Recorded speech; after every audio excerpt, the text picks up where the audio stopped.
Good afternoon or good evening, depending on where you might be. My name is Kevin Michael Grace, and this is the KMG show for Wednesday, February the 2nd, 2022. Something momentous happened in Canada today, and so I decided to commemorate it with a poem in the style of the great English poet E.J. Thribb. It's called In Memoriam. So, farewell then, Erin O'Toole, conservative leader who loved pink shirts and poppers. Yes, you were true blue and had a girl's name, much like that Johnny Cash song, Boy Named Sue. But unlike the man in black, no one will remember you. And we'll have a short moment of silence in honor of the failed political career of Erin O'Toole. I think that's enough. According to John Paul Tasker at the CBC, Canada faces dire moment of division, O'Toole says, as Conservative MPs oust him as leader. A majority of Conservative MPs today voted to remove Erin O'Toole as party leader, paving the way for another leadership race only 18 months after the party finished the last one.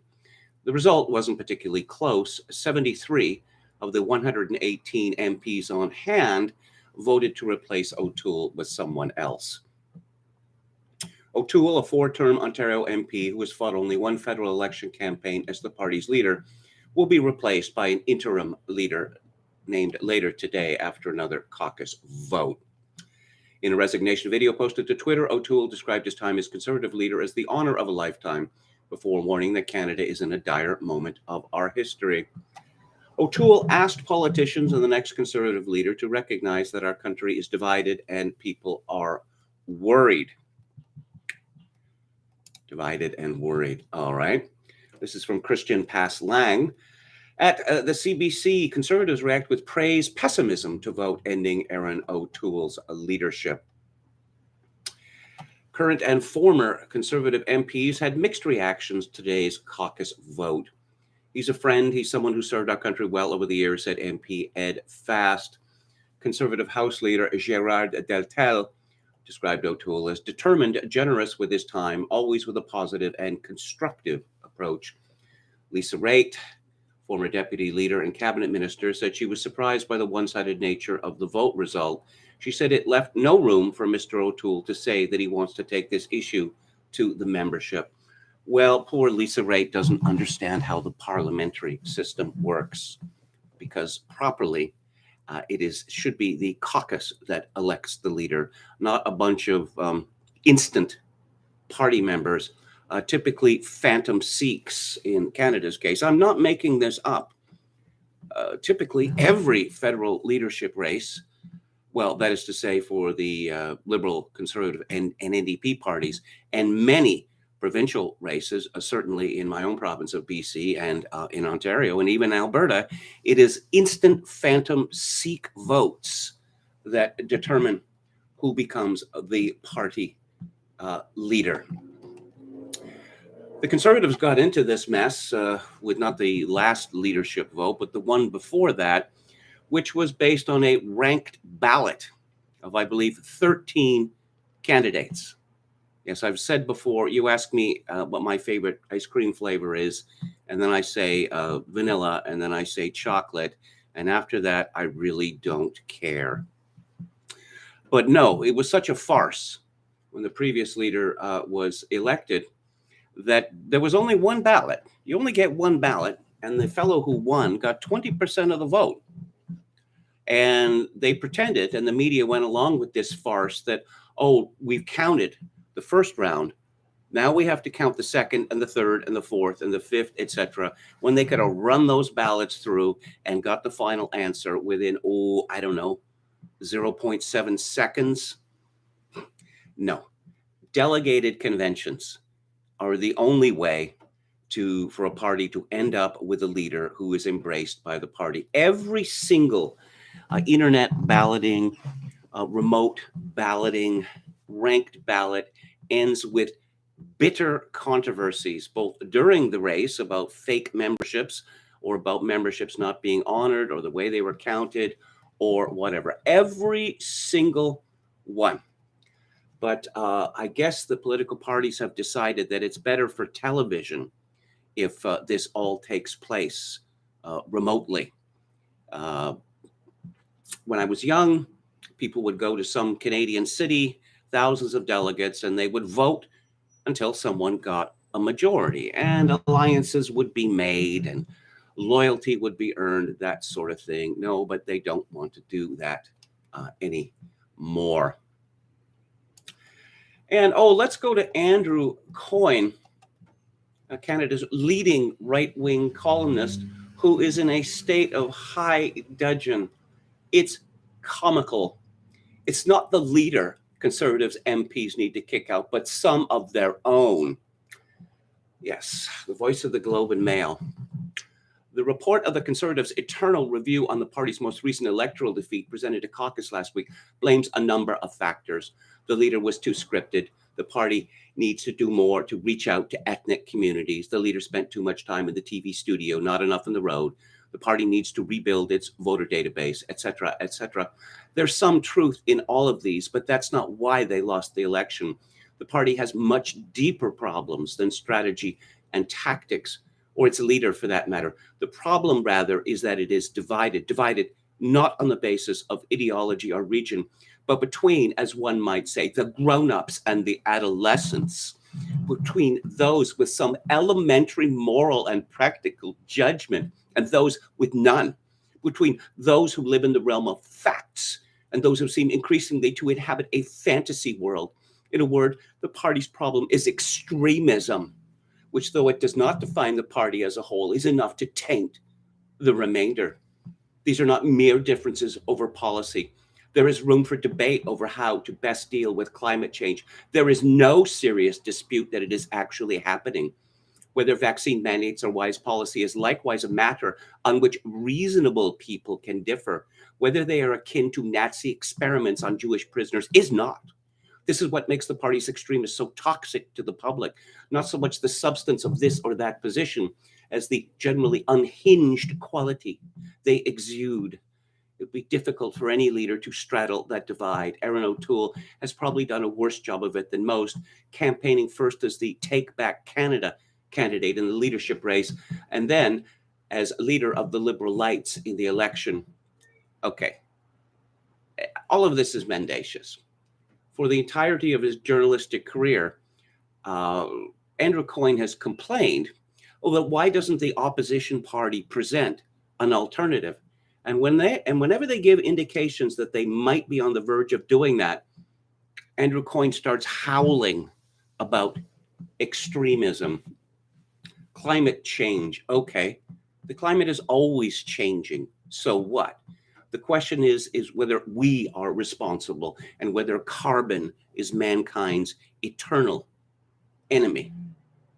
Oh, yes, and Andrew Coyne says about the vaccines, got to get the vaccine. You're an idiot if you don't get the vaccine. Let's talk about even more tyranny in Canada. Reasonable people can entertain a discussion about just how much tyranny would be good for Canada.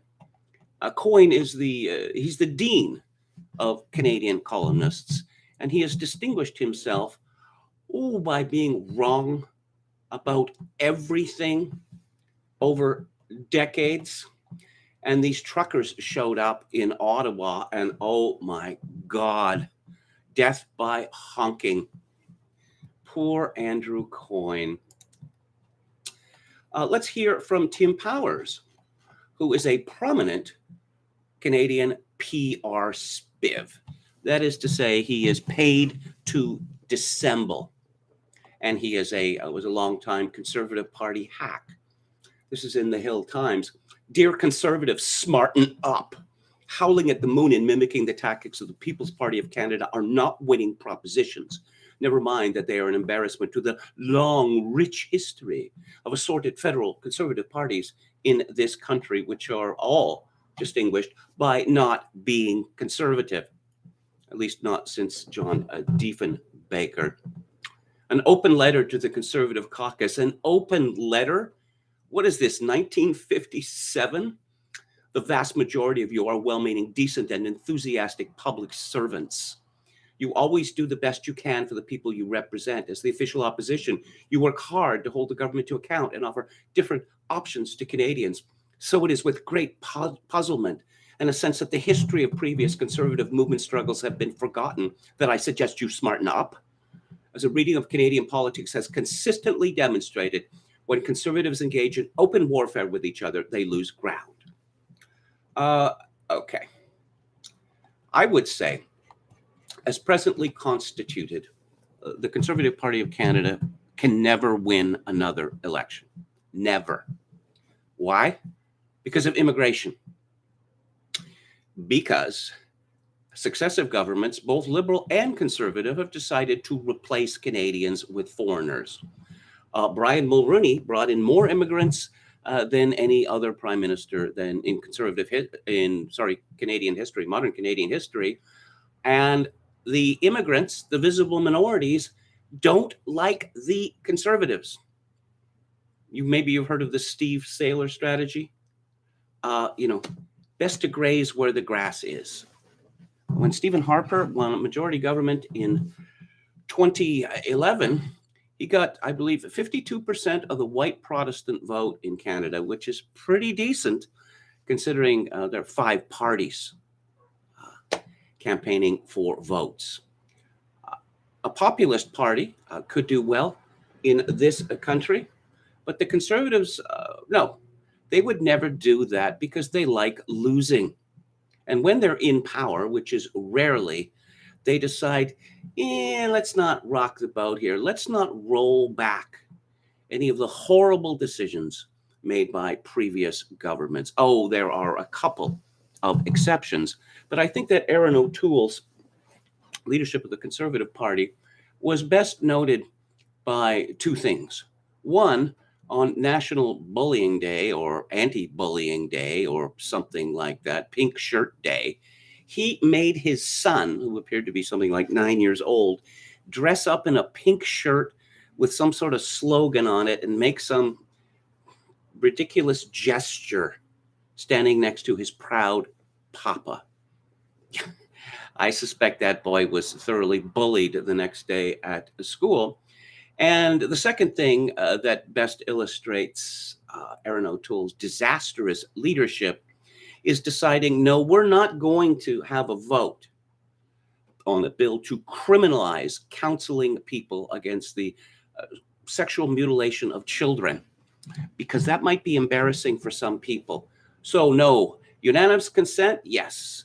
And then Erin O'Toole hobnobbed with Justin Trudeau, and they all slapped each other on the back for being so very progressive in making it a crime punishable for up to 5 years in prison for anyone, including a parent, to say, I don't know, you were born a boy or a girl, and perhaps you should, stay that way.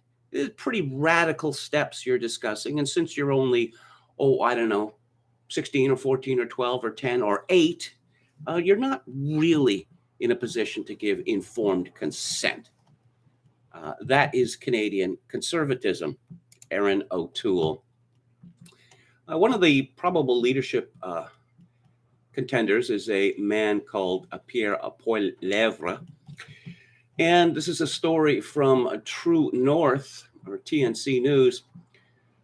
The Conservative MP is defending himself against former Liberal Cabinet Minister Catherine McKenna, who on Monday accused him of standing with, quote, folks with swastikas and Confederate flags who beat up homeless and denigrated memorials, unquote. Oh, beating up homeless. I thought that the charge was they supposedly stole food from the homeless. McKenna, who served as a cabinet minister in 2 different roles under Trudeau before retiring before the 2020 election, made the comments while retweeting a video from Saturday of Poilievre speaking with Freedom Convoy supporters on an overpass. Poilievre has shown heavy support for the convoy in the last week, even telling Legacy Media reporters Thursday that truckers have kept all of you alive for the past 2 years. Poilievre repudiated McKenna's accusations with similarly blunt language, saying, "You are a liar, Ms. McKenna. I stood with no such flags." Poilievre also accused McKenna of hypocrisy for supporting Trudeau a man who dressed up in racist costumes so often he lost count and targeted and expelled racial minorities in his own caucus because they would not fall in line. Confront your leader's racist conduct. Yes, this is another sign by which you can recognize Canada's federal Conservatives. They're the ones howling, liberals are the real racists. They just can't help themselves. Leading candidates, well, besides Poilievre, there's Peter MacKay. This would be his third attempt at the Conservative leadership. I don't know, it worked for Joe Biden, so who knows? Leslyn Lewis, who is a Black lawyer from Jamaica, who insists on calling herself Doctor. Oh, and now we're getting to one of my favorites here, and that would be Michelle Rempel Garner, who can be distinguished by her habit of drunk tweeting late at night. Long Twitter threads that sound like Stuart Smalley. You know, darn it, I'm good enough and people like me. Yeah.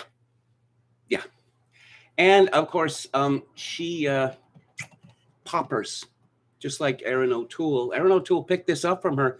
Oh, we need to legalize poppers because apparently buggery isn't pleasurable enough in Canada without them. I'm just hoping against hope that Michelle Rempel is elected the next leader. Michael Chong, I don't know. He seems like a decent fellow. That's what I'll say about him. And Jason Kenney, not a chance. Brad Wall, former premier of Saskatchewan. Yeah, I kind of doubt it. Another name has been mentioned, Ronna Lee Ambrose, a former cabinet minister under Harper. And what do we know about this woman? She has a Bachelor of Arts in Women's and Gender Studies from the University of Victoria. And this is from Wikipedia, but I remember the story from the time. On February 16, 2005, she made headlines after making a remark in Parliament directed at Liberal Social Development Minister Ken Dryden saying, quote, "Working women want to make their own choices. We don't need old white guys telling us what to do," unquote, in reference to the Liberal National Child Care Plan. That would, if it's not Michelle Rempel, I would go with Ronna Ambrose because the Conservative Party of Canada needs to die. It was in the process of dying. When Preston Manning decided to euthanize the Reform Party and turn it into the Canadian Alliance, which went nowhere in Ontario because people don't like Preston Manning. And then, let's join the two parties. So just eliminate everything that the Reform Party was founded for. We have a missive here from Princess Rockstar Justin Trudeau, and it's dated yesterday afternoon. I searched for this on several sites and aggregators, and I couldn't find any evidence of it, but let's see what he says. Today in the House, members of Parliament unanimously condemned the anti-Semitism, Islamophobia, anti-Black racism, homophobia, and transphobia that we've seen on display in Ottawa over the past number of days. Together, let's keep working to make Canada more inclusive. What would count as the optimum amount of non-white people in Canada? So Canada was sufficiently inclusive. Would it be 50%, 60%, 70%, 100%? Now, if members of Parliament unanimously condemned all of these things in the manner in which Trudeau presents it, then they're contemptible. But I suspect that what they condemned was rather different than what Trudeau would have us think. Let's go to the chat. Hello to Gamion and Dan, Zen Master Football Analysis. I can hear the honking pumping in the air tonight. Oh, Lord, he says. Hello to Anne Run, Don from Beyond. William Hicks, Jeff Godley. Emmett Kelly's Earth, Dionysus, and Dr. Deadname, who says, ask not for whom the horn honks, it honks for these. Dan says, happy Pink Shirt Day. Lord Chokin 666, Dan Allison. This comment is from last night, says Dionysus, life is long, art is short. Oh, ars longa vita brevis? Okay, I thought that's what it was. Hello to John Vance, who says the Great Reckoning is upon us. Hello to, what's this, Denny McDougall. Hi, Kevin. No better way than listening to you on a cold, windy, and snowy evening in Chicago. Well, thank you for your kind words. John Vance says political party leaders aren't elected by the people of Canada. Geez, he stall. Hello, says hello, KMG in chat. Hope everyone is well. Hope O'Toole was sent on a raft down the river with his red high-heeled shoes. Metal Mike says, not one word of support from the truckers from Doug Ford, by the way. Well, that's not really a surprise, is it? William Hicks has some culture news for us. How Green Was My Valley is showing. Movies Channel is doing a John Ford marathon today. Maureen O'Hara was around 20 years old and so unbelievably gorgeous. Oh, my goodness. Hello to David Wright. GoFundMe has frozen truckers' fund while under internal review. I gather this problem was worked out a few days ago. Perhaps it's been frozen again. Hello to Palcasso 88, Birkin Sultanov. I'll be talking about Whoopi shortly. Quachulango says, stole food, was eaten at homeless shelter because of Vax Pass at restaurants. Burton Sultanov says, when do they get to apologize for a change?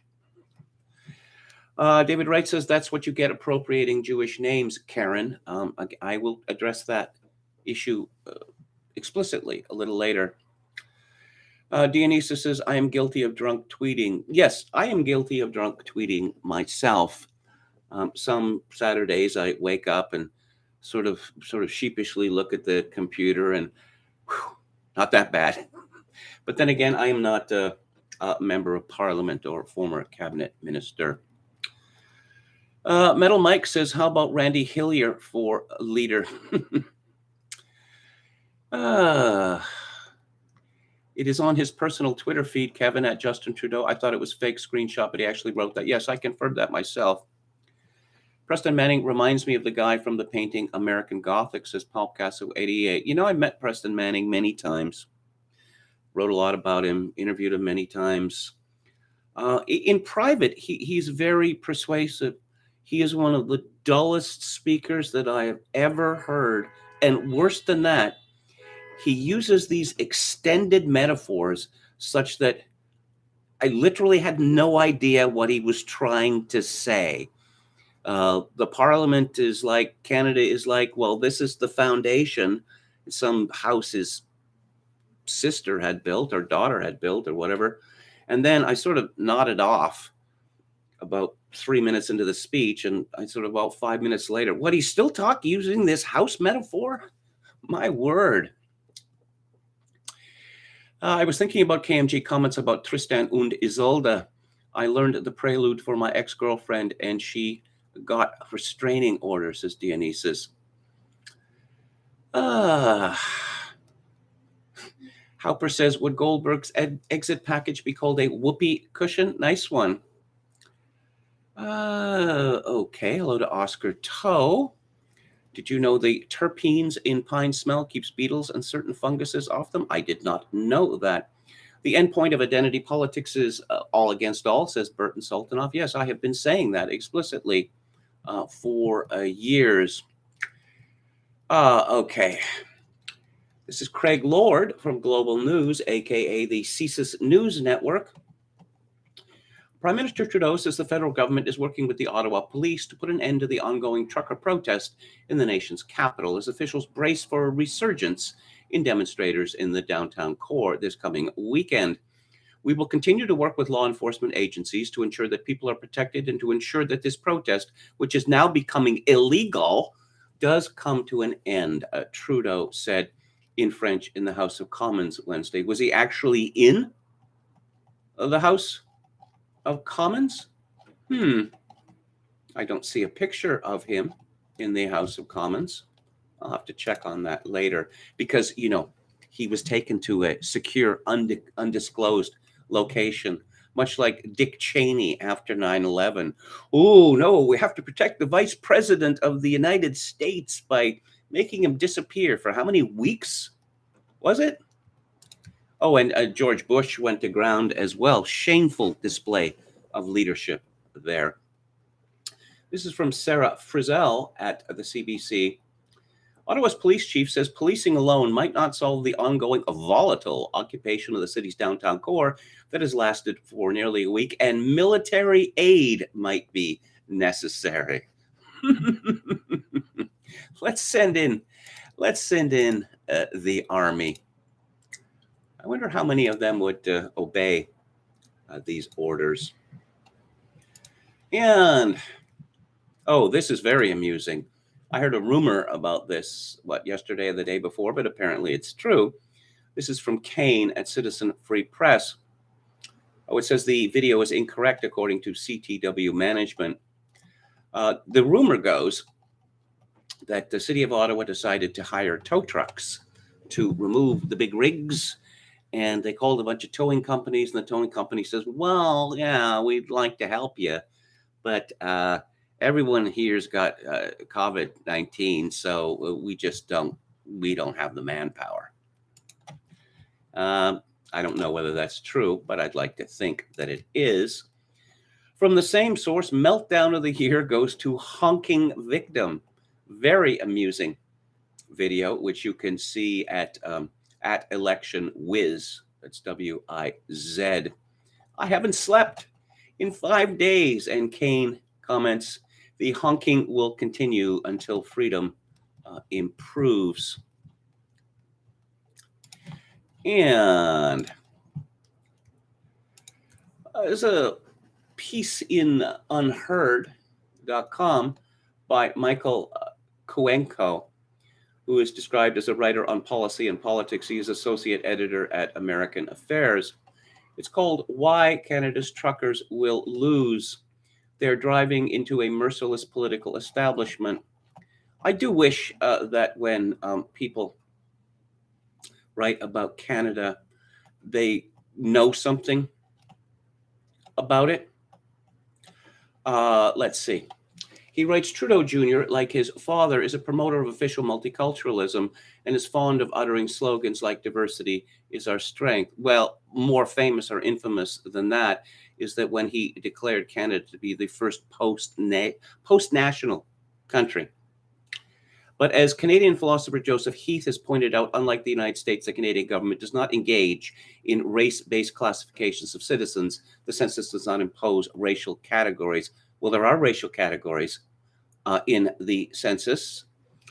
And though Canadian universities are prone to indulging in critical theory jargon, Canada has nothing like the American policy of affirmative action or race-based admission quotas, which is the source of internal racial and ethnic animus in the United States. Wrong, wrong, wrong.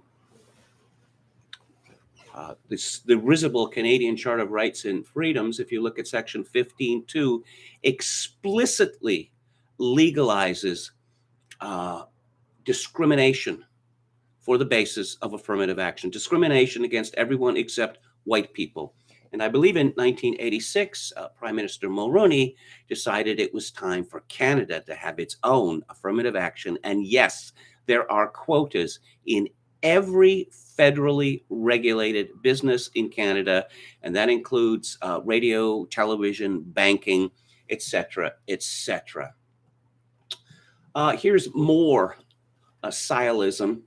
When it comes to immigration, Trudeau has been depicted by both Liberal fans and Conservative critics abroad as a bleeding heart advocate of open borders. But look at Canada's actual immigration system. In many ways, it is far more stringent than the U.S. immigration system was under Trump. Canada may not have a border wall, but it is a ruthlessly efficient bureaucratic wall, in addition to having invented the famous point system emulated by Australia and now the UK. Wrong, wrong, wrong. First off, we take in all these refugees in Canada. No qualifications necessary. The so-called economic class that is allowed into Canada, this includes wives and dependents. So last time I checked, the actual number of immigrants admitted to Canada uh, for economic reasons is something like about 15%.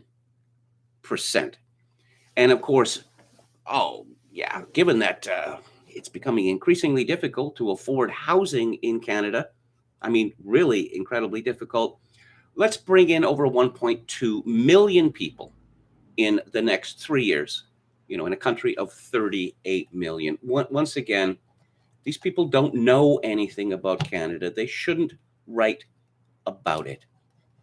I mean, all this fellow would have had to do is go to Wikipedia and look up Affirmative Action Canada, and he would have found it along with citations to laws. A much more intelligent and informed column by Michael Kayeyun at, again, unheard.com. He begins, we tend to characterize totalitarianism as a top-down affair where the state controls the thoughts and actions of its citizenry according to the whims of some Politburo. But in the West today, the project of information control and narrative management is not solely the brainchild of the state. Rather, calls to increase censorship come not from the state, but from below, with the educated urban middle classes often organizing on their own to help bring this about. Take the podcaster Joe Rogan, whose viewership is an order of magnitude higher than primetime television and has repeatedly been the subject of controversy and attempts at censorship. If Joe Rogan had lived in North Korea or the Soviet Union, his problems would no doubt stem from the government and the lack of forbearance of people such as Kim Jong-un or Nikita Khrushchev. In the democratic United States, however, Rogan's problem is quite different. The Joe Rogan Show has been subject to open threats of strike action by employees at Spotify, which distributes his podcast. Their principal demand is to be handed editorial oversight over the podcast with the power to veto what Rogan says or does. And then he mentions the 270 experts open letter fiasco and comments. These class dynamics are hardly very subtle. Take a Greta Thunberg, whose claim to fame, to put it pithily, is the fact that she refuses to go to school. While many of us probably empathize with the desire, there's something strange about a person who hasn't even finished high school acting like she belongs to a group of people who justify their rule through technocratic language. But while Greta may not really have much of a formal education, she does have rich parents and a slew of contacts in the international NGO world. It would be foolish to think that the mere act of having a PhD would allow you to countermand someone like a Greta Thunberg, even though the echelon she occupies openly ridicules the vast hordes of deplorables for the high crime of only having a high school diploma. Like medieval nobles claiming a right to rule based on being a superior breed, and then openly practicing inbreeding, our current elites rarely live up to their own hype. Often the experts are stupid and wrong, sometimes to an almost comical degree, and yet they persist in trying to convince us that they deserve to rule us and get mightily upset whenever someone dares to challenge their power. Their fixation with Joe Rogan is not hard to understand through this lens. Now, this is very amusing, and I've noticed the same thing in my country. Perhaps the recent news that Sweden is forming a psychological defense agency in order to safeguard democratic society and the free formation of opinion gives us a sense of where the West is heading. The Swedish situation is actually far more subtle, even contradictory, than it first appears.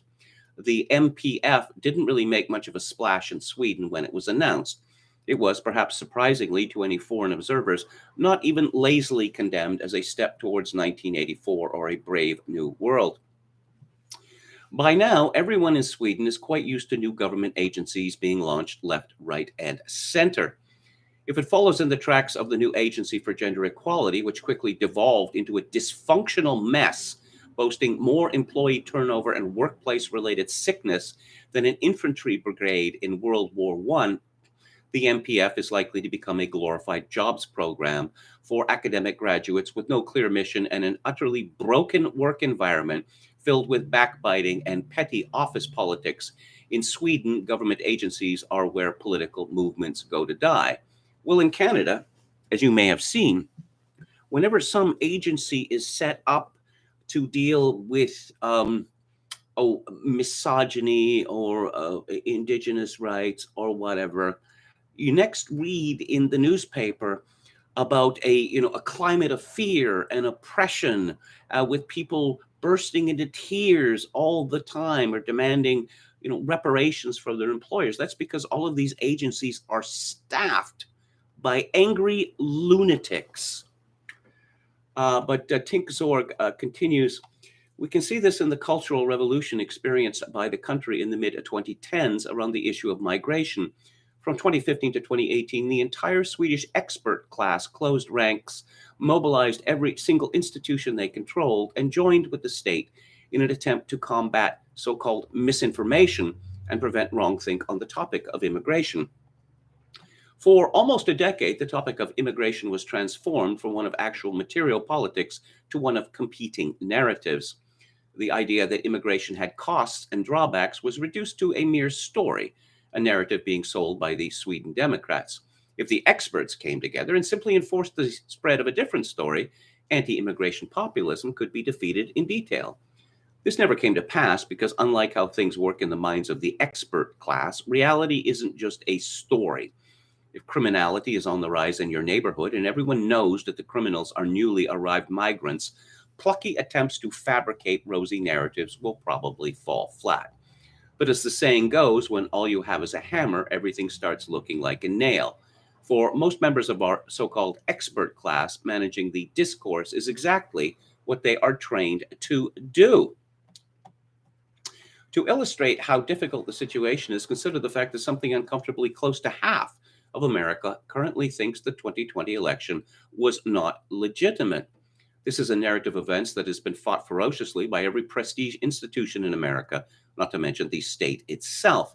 And yet all of that has failed to move the needle. Even the most frenzied attempts to control the narrative, such as the Swedish Crime Prevention Agency engaging in a decade-long struggle to prevent anyone from researching whether certain crimes such as gang rape displayed a similar skew along ethnic lines as in countries such as Germany, seemed to do nothing.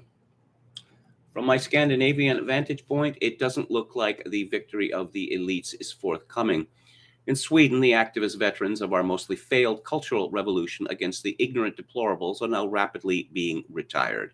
The lucky ones shuffled off to various bureaucratic cubbyholes, the unlucky ones forced to get horror of horrors, real jobs. But as with most things today, the situation is quite different abroad. In the United States, there are no peace talks forthcoming anytime soon.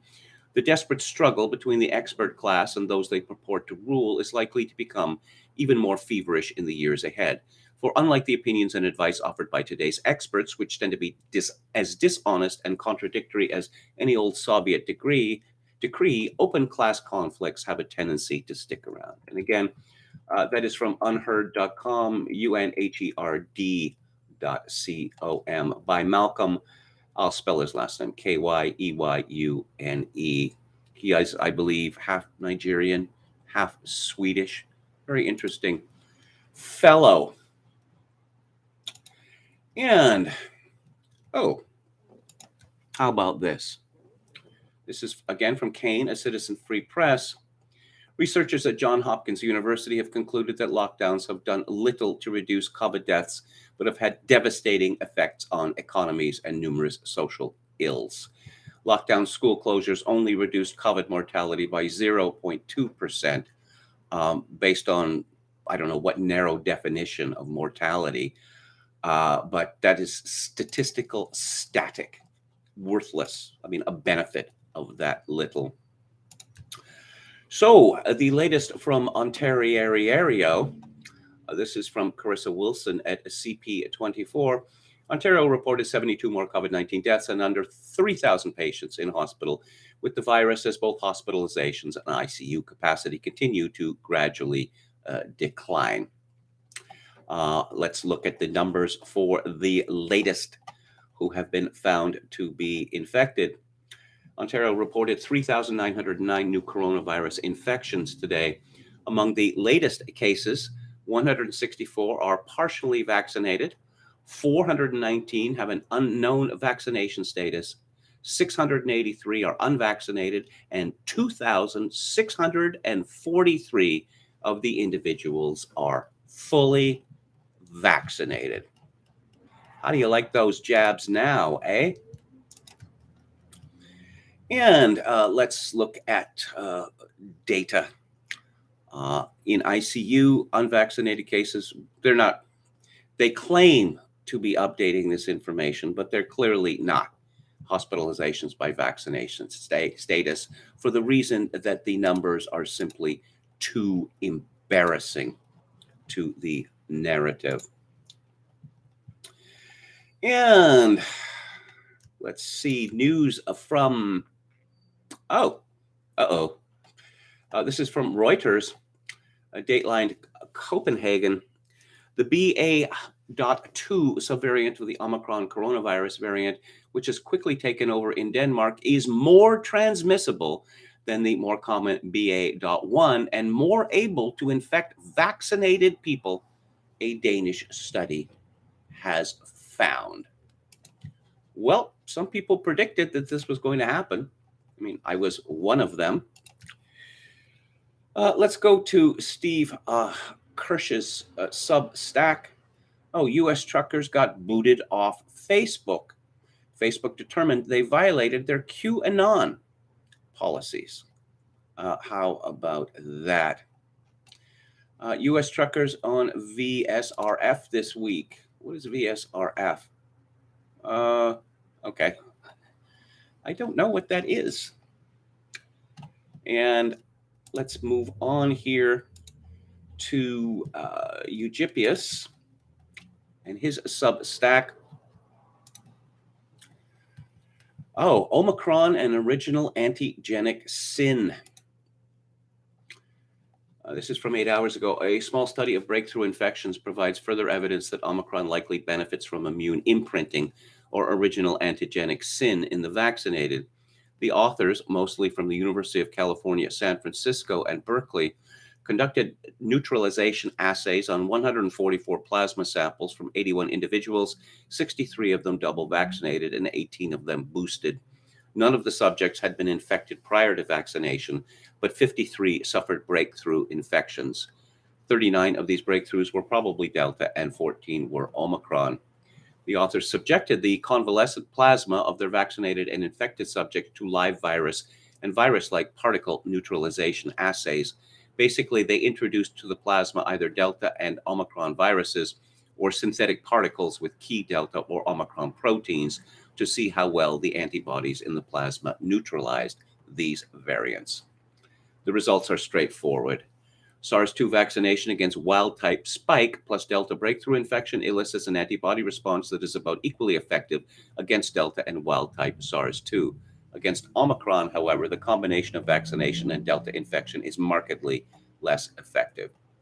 SARS-2 vaccination against wild-type spike plus Omicron breakthrough infection elicited an antibody response that was vastly more effective against Delta and wild-type SARS-2 than Omicron. Specifically, vaccinated plus Omicron plasma was 2.2 times more effective against wild-type SARS-2 than Delta and 6.6 times more effective against wild-type SARS-2 than Omicron.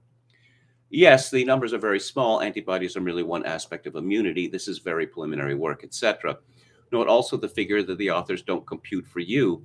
Omicron breakthrough infection yielded plasma that was 3 times more effective against Delta than Omicron, even though the Omicron infected subjects had no exposure to Delta. Delta spike is more similar to legacy wild-type spike than Omicron, and it is wild-type legacy spike that vaccinated immune systems target, even after breakthrough infection with the newest variant. Note finally that the overall lower antibody levels in the Omicron breakthrough cases, vaccination plus Omicron gives you about 1/3 the neutralizing activity against wild-type SARS as vaccination plus Delta. Your immune system isn't going to invest heavily in fighting minor threats, and in this it is much wiser than our governments and public health establishments. It is hard to imagine, Eugipius writes, a worse strategy than universal vaccination against a single obsolete virus protein. Every booster dose just further ingrains this off-target immunity, ultimately assisting Omicron in its spread. Here we are saved only by Omicron's starkly reduced pathogenicity. In causing mild, fleeting illness in most of those infected, Omicron spreads more effectively in virus paranoid populations, and it provokes fewer antibodies, expanding its prospects for reinfection and continued endemic circulation. All of the other endemic coronaviruses that regularly infect us work in much the same way. They are pervasive, they cause a very mild illness, and they commonly reinfect their hosts every 1 to 3 years. We are not on the verge of the endemic phase, we are in it. There will be seasonal SARS-2 infection spikes probably for as long as humans walk the earth. The vaccinators, unless they are stopped, will only make these spikes more dramatic and disruptive. And again, that was from the Substack of a fellow who calls himself Eugippius. Let's go to Alex Berenson. America is done with the row. It's time that we accept that COVID is here to stay, and we just need to get on with our lives. 7 out of 10 Americans now agree with that statement, according to a poll released Monday from Monmouth University. The problem for Joe Biden, of course, is that the remaining 30% of the country is pretty much definitionally his base. The blue checks and teachers' unions have eaten their own cooking. They are hoping to work from home until the end of time, leaving their Brooklyn apartments only to get booster shots. Hey, maybe Amazon can deliver those too. Never get high on your own supply. Too late now. And, okay. And let's check up on dailyskeptic.org. Scotch Egg, the musical. I was talking about Scotch eggs, last week or whatever. And there was a controversy about Scotch eggs, which just seems like a hideous confection to me, but they are quite popular in Britain. And the question was whether Scotch eggs constituted a meal, whether a Scotch egg constituted a meal. And this was very seriously discussed by important people in Britain. Wellcome funded scientists published paper opposing vaccine mandates and passports, and Wellcome is a major drug company. Read the letter from an NHS clinical scientist to Sajid Javid on why she is quitting over the COVID vaccines. Obese people who lost body weight got less severe COVID. There's a shocker. Joe Rogan is right that mRNA vaccines are gene therapy. In other ways, the BBC's fact check fails. Did anyone see Jordan Peterson on Joe Rogan? There was a clip going around of the beginning where Jordan Peterson, I think he's just cracked. He was talking about climate change and the models. And he said the problem with the models is that climate is everything, and everything has to be included. Now, what he meant by everything, does that include whether people prefer coffee over tea, or the effect of, how much climate change and difference between the two? Coke versus Pepsi, dogs versus cats. I'm something wrong with that fellow. Mass testing of children is harmful, invasive, and unevidenced and needs to stop, scientists tell MPs. So let's move on and go back to the chat. We all have it coming, kids, says David Wright. British American says someday a real rain will come, as KMG has said recently. I've been saying that a lot for a long time. Birkin Sultanov says Jesse Waters is on fire lately. Yes, Chogokin 666 is quite right about Scotch eggs. I'm not going to repeat that, though. Metal Mike said Jordan sounded whiny on Rogan. I tuned out. I can't really take his voice anymore. Chogokin 666 says, How was Joe Rogan a comedian? Well, he was on the show News Radio. There were a lot of funny people on that show. He was not one of them. Hello to Professor Paul Kakvapajarvaitya. Rogan did stand up and also had a role in this, sitcom News Radio, says Metal Mike. Indeed. Hello to Half a Galician. when you get a chance, check out Honk Honk Honk by Found Ring on YouTube, says Dr. Dead Name. Who else do we have? I won't say anything that might get KMG in trouble, says British American, but once the worms completed that 180, I want serious vengeance visited upon these creeps. Seriously. Yes. Show trials. That's what I'm looking forward to. And, Denny McDougall says, speaking of conservative prime ministers, was John Diefenbaker the last decent one? Yeah, I suppose so. I mean, it was a long time ago. And he was rather an erratic man. Angry man. I thought Justin had COVID, so he claims. How could he be addressing Parliament? Well, I don't expect, basic facts from Canadian news media, regime media stories anymore. I don't. Because, this would drive you mad if you expected that. Hello to Tom Anderson. Okay, so what are we going to talk about now? Whoopsie. From Alexandra Steigrad at the New York Post. Whoopi Goldberg is livid after she was suspended from The View over her claim that the Holocaust was not about race, and is telling coworkers she is going to quit the show, according to a source. My own view is that Whoopi Goldberg should be permanently suspended from The View, because a lot of mothers watch The View, and if their children are exposed to Whoopi Goldberg's visage on their TV, they will scream in terror. It's wicked to expose children to this. Goldberg, 66, feels humiliated at being disciplined by ABC execs after she followed their advice to apologize for the ill-conceived comments. She feels ABC executives mishandled this. She followed their playbook.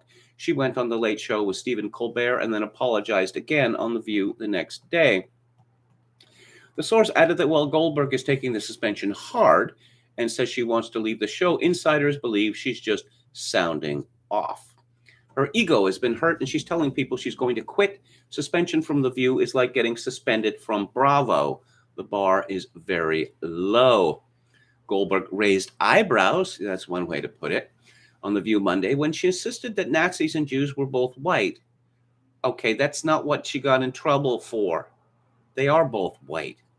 Higher-ups at the network urged Goldberg to make amends on The Late Show that evening, but she repeated the statement while attempting to clarify her comments. Okay. Why doesn't the New York Post report what it was that she said that actually got her into trouble? Okay. Let's go to John Nolte at Breitbart.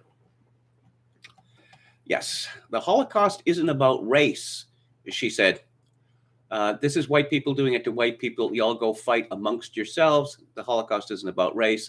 She added, despite the fact Hitler frequently referred to the Jewish race and saw Aryans as the master race. Yes. The new style of anti-Semitism, that Jews are to be condemned because of an accident of birth. Yes, that's what it was all about. Yeah, of course, people were rather stunned by this, because I thought that everybody knew that the Jews were one of the groups singled out, or the group most singled out because their race was deemed to be inferior by the Nazis. Nolte says, as much as I despise Whoopi Goldberg and find her impenetrably dumb, this suspension is an overreaction. During that View segment, Whoopi did condemn the Holocaust, so she's not wrist-flicking it. Her thing is that she sees Jews as white people, which is beyond stupid. Is it? My understanding is that polls repeatedly confirm that the vast majority of Jews believe themselves to be white. Let's find out more about Whoopi Goldberg. She was born Karen, Caryn, Elaine Johnson, on November 13th, 1955. Yes, and she EGOTed, well, kind of, sort of, if you count a Daytime Emmy Award. So she stated that her stage forename, this is from Wikipedia, Whoopi, was taken from a whoopee cushion. Quote, when you're performing on stage, you never really have time to go into the bathroom and close the door. Not if you're on stage, you do that before. What is she talking about? So if you get a little gassy, you've got to let it go. Oh, dear. So people used to say to me, you're like a whoopee cushion. And that's where the name came from, unquote. Remind me never to be around Whoopi Goldberg. About her stage surname, she claimed in 2011, quote, my mother did not name me Whoopi, but Goldberg is my name. It's part of my family, part of my heritage, just like being black. I just know I am Jewish. I practice nothing. I don't go to temple, but I do remember the holidays, unquote. She has stated that people would say, come on, are you Jewish? And I always say, would you ask me that if I was white? I bet not. One account recalls that her mother, Emma Johnson, thought the family's original surname was not Jewish enough for her daughter to become a star. This just gets crazier and crazier. Researcher Henry Louis Gates Jr. found that all of Goldberg's traceable ancestors were African Americans, that she had no known German or Jewish ancestry, and that none of her ancestors were named Goldberg. Results of a DNA test revealed in the 2006 PBS documentary African American Lives traced part of her ancestry to the Papal and Bioti people of modern-day Guinea-Bissau. Her admixture test indicates that she is 92% sub-Saharan African origin and 8% European origin. This is what they call cultural appropriation. And one wonders why Whoopi Goldberg did not get into trouble over this a long time ago. She is claiming to be a member of a group which, within recent memory, was savagely persecuted and murdered. Apparently, being black wasn't enough in the victimhood stakes. Oh yeah. So Don Lemon, or Lemon, or however it's pronounced, has weighed in on this. The stupidest man on television, certainly now that Chris Cuomo is gone from CNN. According to Taylor Giles at the Daily Caller, CNN's Don Lemon commented Tuesday on Whoopi Goldberg being suspended from ABC's The View for her comments on the Holocaust. I thought what Whoopi said was clumsy. Do I think she's anti-Semitic? I don't think. End quote. There's a Freudian slip there. As long as we can learn from that, and if the apology is sincere, I think we should allow people to move on and not so-called cancel them. But we have to learn our lesson, and we've got to take the consequences for it. Okay. All right. There's a difference between someone who's marching on the street with a swastika or, a crazy Auschwitz t-shirt than someone who is on the show called The View. Someone who is marching on the street with a crazy Auschwitz t-shirt must live in a strange neighborhood. That's all I can say. And, let's check in on Sarah Silverberg. This is from Rebecca Pierce at Jewish Currents, The Politics of Jew Face. That's apparently an actual word. Sarah Silverman has come out against the casting of non-Jews in Jewish roles, a stance with a fraught racial history bound up with the legacy of blackface. Well, if people like Sarah Silverman and David Baddiel and others are going to insist on this, fine. As I've said before, turnabout is fair play. And I'm sure Jewish actors and actresses will be absolutely delighted to being reduced to 1 to 2% of the roles on stage, television, and the silver screen. And, Sarah Silverman, in her 2006 show, which was very amusingly called, 2005, which was very amusingly called Jesus is Magic, said, and this is a quotation, direct, "The Holocaust would never have happened if Black people lived in Germany in the 1930s and 40s. Well, it wouldn't have happened to Jews." So edgy, so very edgy. And in the model minority category, we have this from Craig McCarthy and Sam Raskin at the New York Post. A progressive New York lawmaker has been blasted for describing uniformed NYPD cops taking the subway as a frightening show of intimidation and a massive health risk, then liking a tweet comparing the group of officers to, wait for it, Nazis. I thought that was the worst. Okay. Democratic Assemblywoman Yu Lang Yao, who represents parts of Lower Manhattan, made the eyebrow-raising comment Monday in response to a video showing mostly maskless officers in a Midtown Manhattan subway station following the Friday funeral for slain NYPD officer Jason Rivera. It honestly takes a lot to take a heartbreaking tragedy and a family's moment of mourning and turn it into a frightening show of intimidation for the whole city and be a massive health risk to every New Yorker, but they somehow did it. The lawmaker then liked a response from a Twitter user with the handle at Stampede, who referred to Rivera's funeral as, quote, their fascism rally on the streets above, unquote. This woman is an immigrant to the United States from Taiwan, and yet another model minority. Here's another story involving CNN. This is from the Daily Mail. Wow, a whole bunch of reporters involved in this one. Chris isn't done yet. Cuomo's lawyers demand to see emails they believe will prove Jeff Zucker knew about his help for brother Andrew that could cost the former CNN chief millions of dollars after sacked host forced him to resign. So CNN doesn't want to pay Chris Cuomo what they owe him. So he decided to slice up the head of the network, Jeff Zucker. And the reason why he was forced to resign, we're told, is because he had a long-time consensual relationship with a woman, not his wife, who was a marketer for Governor Cuomo. Who cares? Honestly, who cares? What is CNN supposed to be a model of objectivity? Apparently, CNN had no problem with Chris Cuomo having his brother on repeatedly and doing the tired old mom liked you best routine. They had no problem with that. But no, apparently there's got to be something else going on here. There has to be.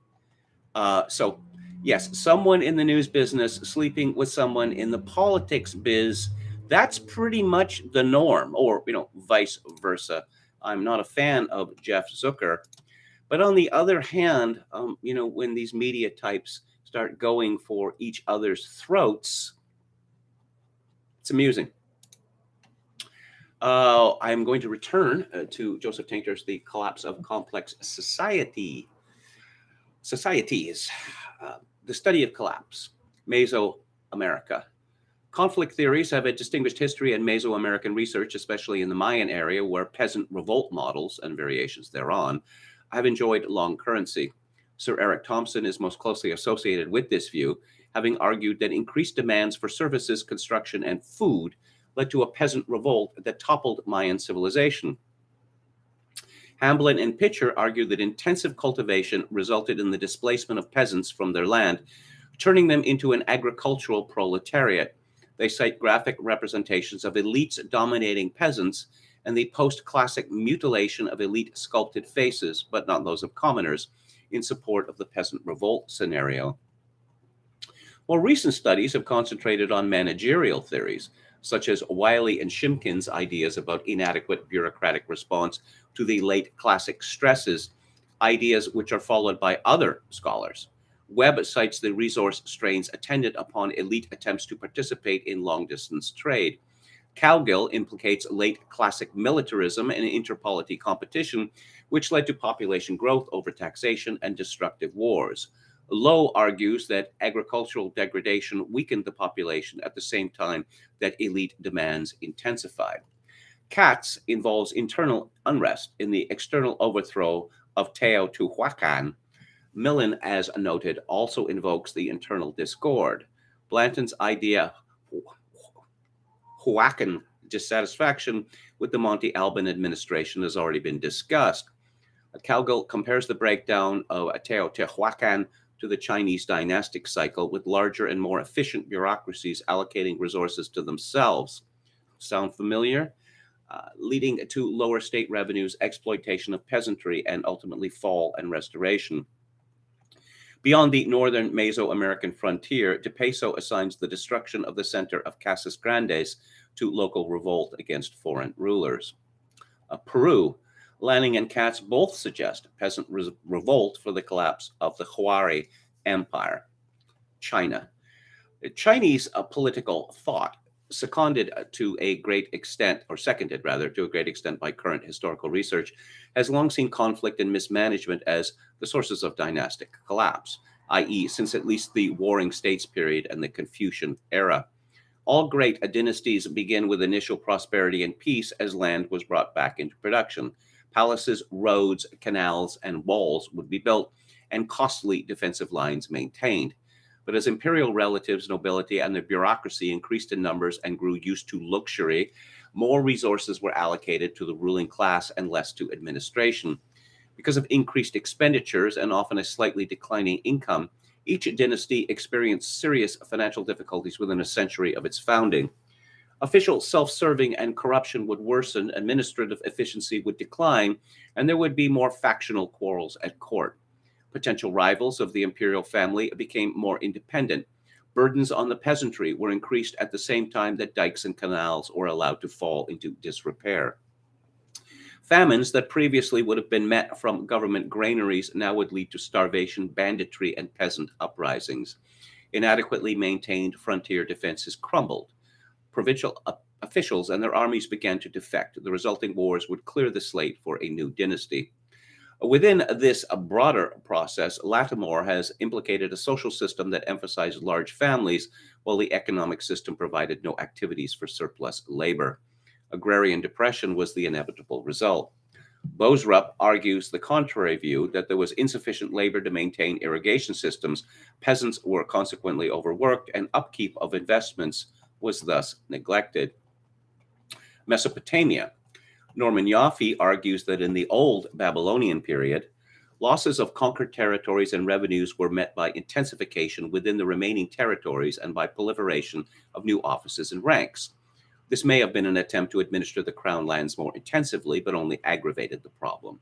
Yaffe suggests that collapse was due to a failure to integrate traditional, locally autonomous controls within and among city-states within the larger socio-political organization. Struve and Humenev argue that the development of slave economies in Mesopotamia led to economic weakness and made societies like Akkad, Ur, and Babylon susceptible to collapse. Diakonoff suggests that the Gutian invasion of Akkad led to a popular uprising, but the Gutians themselves ultimately developed a burdensome rule. Jankowska constructs a scenario where trade within the Neo-Assyrian Empire, circa 8th century BC, and tribute imposed on subject countries brought advantage only to Assyria. Any goods bought from subject countries were purchased with their own tribute. The subject countries then had to seek alternative trade routes, avoiding Assyrian commercial centers. Increasing economic differentiation of regions was in contradiction to the predatory policy of the Assyrian Empire. As this contradiction grew, there came to be more traffic along new trade routes and less along old ones. Jankowska concludes, quote, "It seems that the explanation of the law of inverse ratio between the dimensions of political entities of the type of the Assyrian Empire and their stability is to be sought in the steadily growing aggravation of this contradiction," unquote. Jacobson and Adams' arguments regarding political intensification, mismanagement, and agricultural disaster on the Mesopotamian alluvium have been summarized previously. And I'll return tomorrow and just go back to Tainter and his discussion of theories regarding the collapse of the Roman Empire. So, normalization of the forbidden. It happens again and again and again and again. It's been ongoing since, the 1950s, at least, in the West. But one of the greatest taboos is being threatened. And threatened by whom? Academics. Oh, and libertarians. And as I never tire of pointing out, libertarianism is weaponized autism. This is Paul Joseph Watson at Summit News. A State University of New York professor is under investigation after video clips emerged of him asserting that it's a mistake to think pedophilia is wrong and that there are evolutionary advantages to child-adult sex. Yes, really. SUNY Fredonia professor Stephen Kirshner teaches libertarian philosophy and applied ethics at the university. As part of his libertarian philosophy, Kirshner believes that society's reaction to pedophilia is what's wrong, and that consenting sexual relationships between adults and children could actually be a good thing. Imagine that an adult male wants to have sex with a 12-year-old girl. This is a direct quotation from Kirshner. Imagine that she's a willing participant. A very standard, very widely held view is that there's something deeply wrong about this. It's wrong independent of it being criminalized. It's not obvious to me that it is in fact wrong. I think this is a mistake, and I think exploring that's why it's a mistake will tell us not only things about adult sex and statutory rape, and also fundamental principles of morality, unquote. Kirshner asserted that there was no minimum age at which pedophilia could be considered wrong. The notion that it's wrong even with a 1-year-old is not quite obvious to me, he luridly claimed. He went on to assert that in some foreign cultures, I'm not going to repeat that, the professor said claims that it's wrong because kids can't understand sex can be countered by pointing to other activities children enter into but don't fully understand, such as judo tournaments and bar mitzvahs. Okay, so this fellow is comparing pedophilia, at any age, to judo tournaments and bar mitzvahs. As I said, libertarianism is weaponized autism. Kirshner went on to claim that there were evolutionary advantages to child-adult sex and that there was a surprising number of college-age males who show an attraction to prepubescent children. If you say so, no, that can't possibly be true. So it's fairly widespread among young men, particularly young men in our society, he claimed. Another clip features Kirshner insisting that society's reaction to pedophilia is what's wrong with it, not the act itself. SUNY Fredonia President Stephen Collison responded to the controversy by saying Kirshner's comments were, quote, reprehensible and that the matter is under investigation. Watson concludes, the mainstreaming of pedophilia is a cultural trend that has crept up as society becomes more degenerate and moral relativism takes hold. Spouting the same sentiment as Kirshner, a so-called non-binary associate professor at Old Dominion University, recently called for the stigma of pedophilia to be delegitimized. Last month, we highlighted how USA Today has hastily deleted a series of tweets which critics said were tantamount to the normalization of pedophilia after the newspaper cited science to assert that pedophilia was determined in the womb. So apparently there is a publication called Today's Parent. What parents? Really? What kind of parents? Deviant parents, it would appear. They published a piece in June 2021, how we told our kids that dad was pregnant. Our two older kids who were adopted reacted in very different ways to our pregnancy news. The following is excerpted from How We Do Family by Tristan Reese.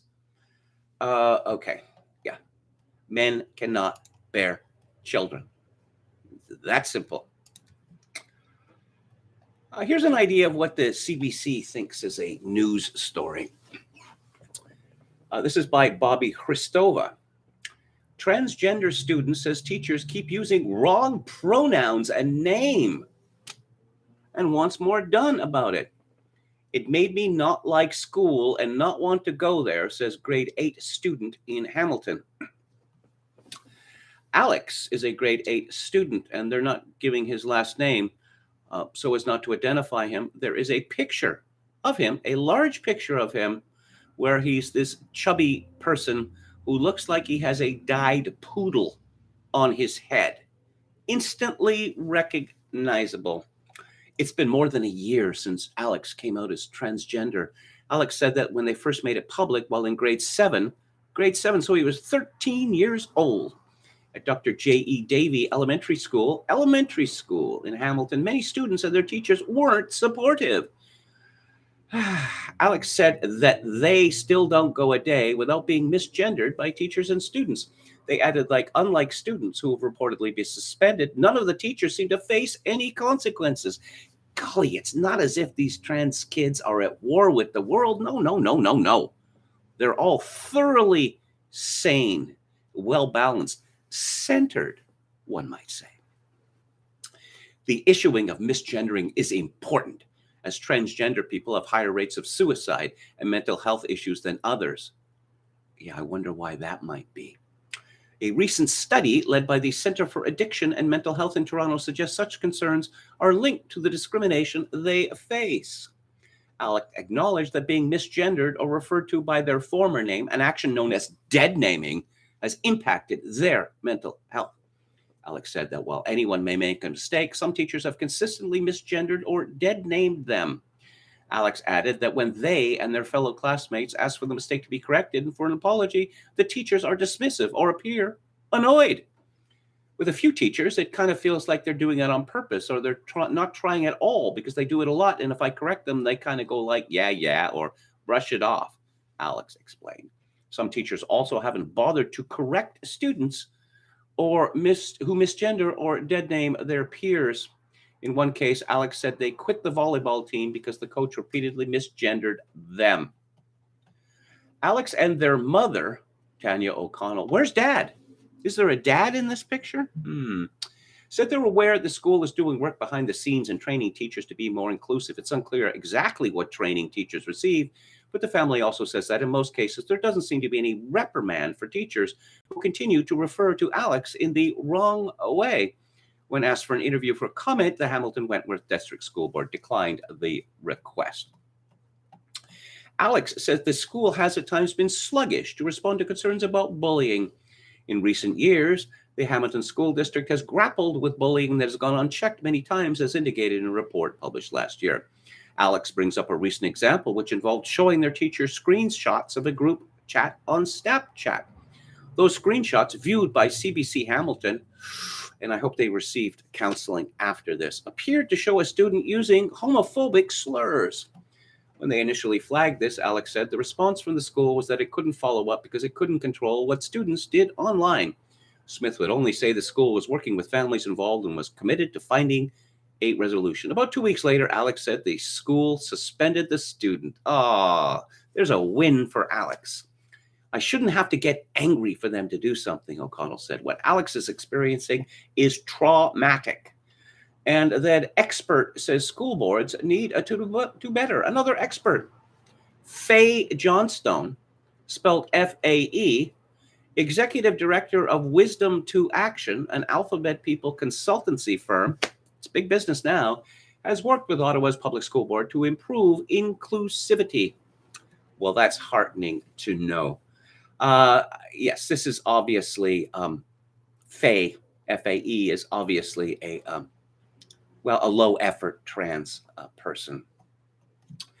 And you know that it's Black History Month in Canada?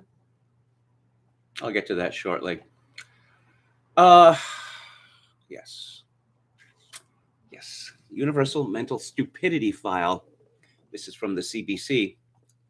Hundreds of animals stranded in Afghanistan arrived in Vancouver on Tuesday night after more than 6 months of rescue efforts by the Society for the Prevention of Cruelty to Animals. A total of 158 dogs and 146 cats was touched down at Vancouver International Airport aboard a specially converted Russian Ilyushin 76 TD aircraft after stops in Turkey and Iceland. SPCA said partners in Kabul reached out to them regarding the pets when U.S. forces withdrew from Afghanistan. These animals have been on the plane for quite some time, Lori Califf, Director of Programs for SPCA, said prior. We had to reroute at the last minute due to the conflict going on in Russia. From Vancouver Airport, the animals will be transferred to a specially constructed 1,600 square meter facility. Califf said about 66 of these animals will be reunited with their owners, while another 24 will stay with the SPCA until their owners are able to retrieve them. Their owners? I don't understand. So, okay. So Canada decides to bring thousands or perhaps tens of thousands of people in Afghanistan who betrayed their own country to foreigners for money, and then demanded they bring their dogs and cats. The others will be put up for adoption across North America. What is there going to be, a convoy?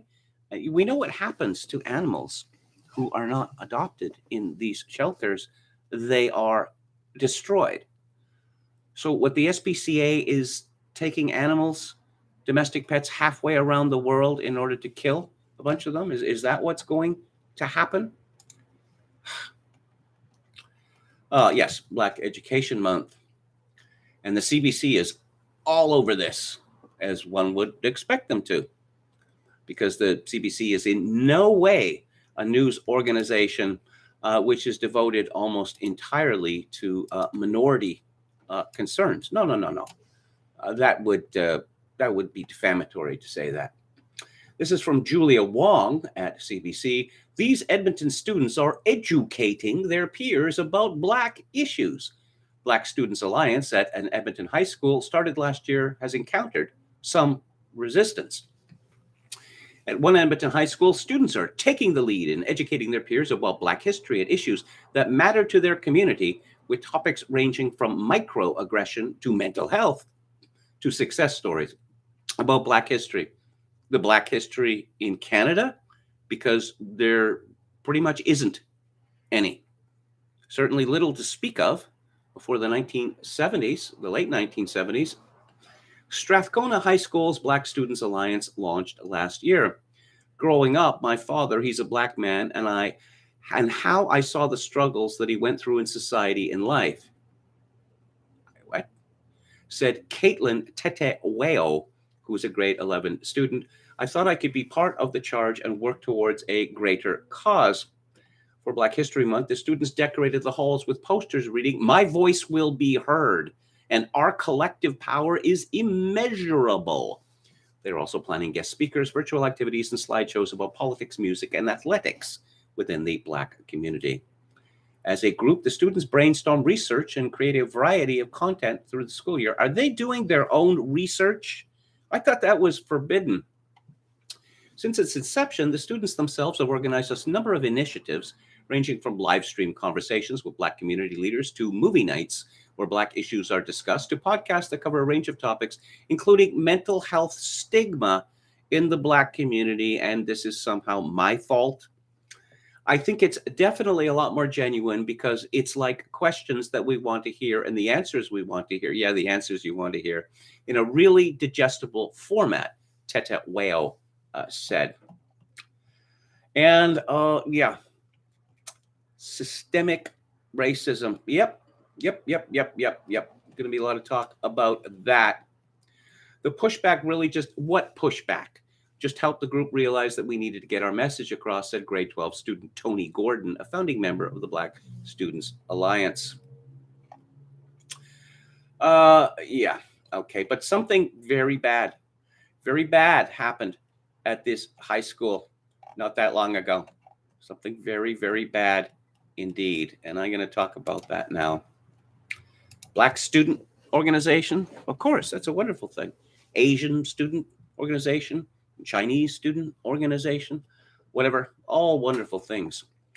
This is from Wallace Snowden at the CBC from a year ago. White Student Alliance prompts investigation at Edmonton High School. Yeah, it's the same one. Administrators at a South Edmonton high school are consulting with the Edmonton Police Service Hate Crimes Unit as they investigate an online group that encourages local students to fight Black supremacy. The Scona White Student Alliance calls on students at Strathcona High School to rise up and fight racism against white people. Accounts for the group were established on various social media platforms this week, prompting concern from students, parents, and school officials. A concern? Is that what it was? I would guess it would be howling hysteria. Tricia Estabrooks, chair of the Edmonton Public School Board, described the post as disappointing and disgusting. It's blatantly racist, she said during a news conference. It's rooted in fear. It's rooted in hate. All of those things are concerning. In a statement to CBC News, an Edmonton police spokesperson said the Hate Crime and Violent Extremism Unit is working closely with school administration. An investigating officer is consulting with the school and will continue to support them as needed. Estabrook said school officials do not know who is responsible for the accounts, but that does not diminish the harmful content of the messages. It's so clear that further anti-racism education is needed, not just in our schools, but in our society as a whole. All students in our division deserve and have a right to feel safe and welcome and included on our school communities, except white students, apparently. And the response from the high school is that the brainwashing will continue until morale improves. Kerry Rosa, a spokesperson for Edmonton Public Schools, said in a statement that staff were made aware of the social media accounts. Police were informed immediately, and parents can expect an update on the situation later Tuesday. There is zero tolerance for hate-filled accounts and posts like this. The statement said, our Black, Indigenous, and people of color students have the right to feel safe and welcome in their school and community. Yeah, but not white students, apparently. A Twitter account for the Scona White Student Alliance has been suspended, but as of Tuesday morning, an Instagram account for the group remained active. The page has a series of troubling posts about racism and discrimination. A post published Sunday reads in part, quote, "White lives matter. We have been forced to sit in our classes and listen to some clowns ranting about how terrible and racist are all whites," unquote. Oh, yeah, that's troubling, is it? What's troubling is the brainwashing, the demoralization, the terrorization of white students. A second post published Sunday alludes to Martin Luther King Jr.'s I Have a Dream speech, in which he spoke about being judged by the content of one's character and not the color of one's skin. Oh dear. The post suggests students are deemed racist simply by being white. Quote, "Society is being dominated by victimhood and anti-white racism. We are slowly regressing back to the starting point where others are treated differently based on the color of their skin," unquote. Esther Brooks called the posts a wake-up call. Teachers are being encouraged to talk about the post with their students and use the incident as an opportunity to talk about discrimination. Who is being discriminated against here? I don't know if it matters how widespread it was. Even if it had a small spread, it doesn't take away the fact that this was done and that it has an impact. It just highlights how critical we need as a school division, a society, reflect on what it truly means to be anti-racist, unquote. Well, we know what anti-racist means. It means anti-white people. Because by definition, or at least by modern definition, only white people can be racists. So what else could anti-racism mean? And, oh yes, the Pope, anti-Pope Francis. This is a piece that appeared late last month in La Croix, which is a French magazine. It means the cross, of course. The first gay pope. The real reasons why Pope Francis is pushing Catholics to become more welcoming and less judgmental of gays and lesbians. And then it goes on and on about Bill Clinton being called the first Black president. Toni Morrison, the writer who initially pinned the first Black president label to Clinton back in 1998, did not mean it as a compliment, however. She was not talking about the popularity that the former president, now 75, enjoyed with Blacks. Rather, she was describing how he was being pursued in the public arena while in office, especially during the Monica Lewinsky sex scandal. I said he was being treated like a black on the street, already guilty, already a perp, Morrison said years later. But he was guilty. He was guilty. I mean, everyone knows this. So Monica Lewinsky admits it. But according to Monica Lewinsky, that's not really Clinton's fault. It's the fault of the media or the patriarchy or something like that. For many of the same reasons that Clinton has been called the first black president, one could argue that Pope Francis deserves to be known as the first gay pope. That's not because more and more gay Catholics are starting to believe that he has our backs. Who would our be? Robert Mickens. Okay, our backs. And it's certainly not because he, who famously said, "Who am I to judge?" has changed the church's teaching on homosexuality. He has not. The Vatican's official position on homosexuality, found in the notorious document, the Congregation for the Doctrine of the Faith, issued in 1986, still stands. And so does its description of homosexuality as, quote, an objective disorder, unquote, that is, quote, more or less a strong tendency towards an intrinsic moral evil, unquote. First of all, the Pope is not afraid to use words like gay and lesbian rather than the pseudo-clinical persons with a same-sex attraction that's been used by many in the church, especially those who appear doctrinally rigid and fixated on the sins of the flesh. Oh, pseudo-clinical. How about objective disorder? And persons with the same sex attraction. Homosexuality is acts.